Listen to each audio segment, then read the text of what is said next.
L'actualité locale et régionale en continu. Grand Lille TV, toute info.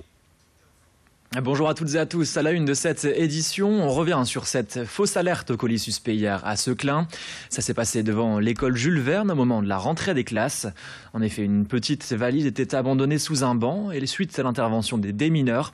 Une enquête est actuellement en cours pour déterminer s'il s'agit d'une mauvaise plaisanterie. Un mot de votre météo et un temps plutôt mitigé en ce vendredi matin. Avec un voile nuageux bien présent tout au long de la journée, voyez cette dégradation qui nous vient de l'ouest de la France, de la Bretagne notamment, et qui traverse notre métropole lilloise. Des pluies sont attendues dans l'après-midi avec des températures avoisinant les 20 degrés. On fera le point complet juste après ce flash info. Également un point rapide sur vos conditions de circulation et plusieurs embarras de circulation, encore et toujours sur la N41, depuis Wavrin jusqu'au Bourdin dans le sens Lens-Lille, ça circule mal sur cet axe. Et puis également, comme chaque matin, l'A25 à hauteur de la Chapelle d'Armentières, quelques kilomètres de bouchons au niveau de cette sortie pour rejoindre les axes lillois. On fera un point complet juste après ce flash info. Les forains sont en colère et ils le montrent bel et bien. Hier, un rassemblement se tenait sur le parvis de la mairie de Lille, rassemblement pour tenter de rencontrer des élus lillois, afin notamment d'évoquer les travaux qui vont avoir lieu sur le Champ de Mars. Rapidement, comme on peut le voir sur ces images, la situation a dégénéré. Excédés, certains se sont saisis des barrières pour les lancer contre les forces de l'ordre et la façade de l'hôtel de ville. Bilan, 2 policiers blessés et 2 manifestants interpellés. Et face à cette violence, la mairie a décidé rapidement de fermer ses portes. Les employés, eux, ont été évacués par les toits, notamment en raison de la forte odeur de gaz lacrymogène utilisée par la police dans le hall du bâtiment. La raison de la colère, justement, ces travaux prévus sur le Champ de Mars depuis 5 ans auxquels les forains se sont toujours opposés. Problème pour ces derniers, c'est à cet endroit précis que se tient la foire depuis plusieurs années. On écoute à présent Tony Copier, le président du comité d'organisation de la foire, au micro de Vincent Vieillard. Il y a des plans qui sont anti-commerciaux, il y a des plans que la foire ne pourra pas évoluer, elle est obligée de régresser, et à chaque fois, c'est non. Il y a des problèmes de parking, il y a plein de choses, donc à chaque fois on veut régler les problèmes parce qu'on est obligé de s'adapter à un chantier qu'ils ont fait, qu'on n'a même pas été consulté au début, que très vaguement, et ils font comme ils veulent. On veut amener des manèges comme à la Schubert Foire, comme à la Foire du Trône, des manèges qui vont jusqu'à 100 mètres d'eau. Si on fait leur plan, on n'y arrivera jamais, ils ne pourront jamais venir, donc on va faire que redresser. Et là on veut être reçus, ils ont voulu tout simplement que la foire soit finie avant qu'elle parte. Elle s'en va dimanche soir, c'est la fin officielle de la foire, il y a une semaine de prolongation. Et tout simplement, on n'est pas reçu. La foire, on ne peut pas la faire comme ça en 2 minutes. Ça fait 5 ans qu'on nous mène en bateau. Tout ce qu'on dit, on prend l'une de voiture, on fait des 400, des 500 km, on revient, il n'y a jamais rien qui va. Et nous vous tiendrons informés bien sûr quant aux décisions prises par les forains dans les prochaines éditions. Et de son côté, la mairie de Lille a vivement condamné ces actes de violence dans un communiqué. Violence qui ne date pas d'hier puisqu'on peut y lire que par le passé, les forains n'avaient pas hésité à s'en prendre physiquement à des élus.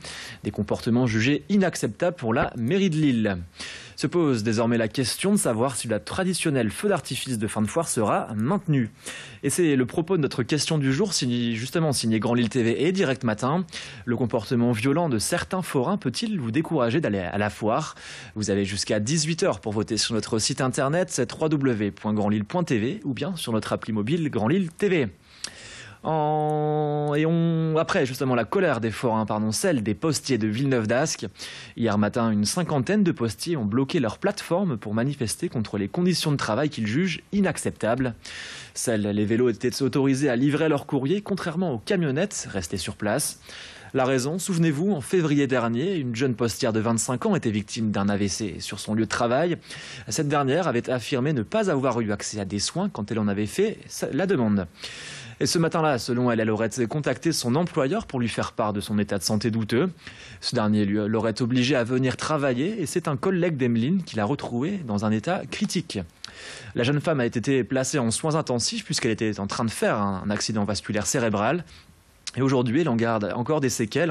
Elle souffre d'une paralysie partielle de la jambe gauche.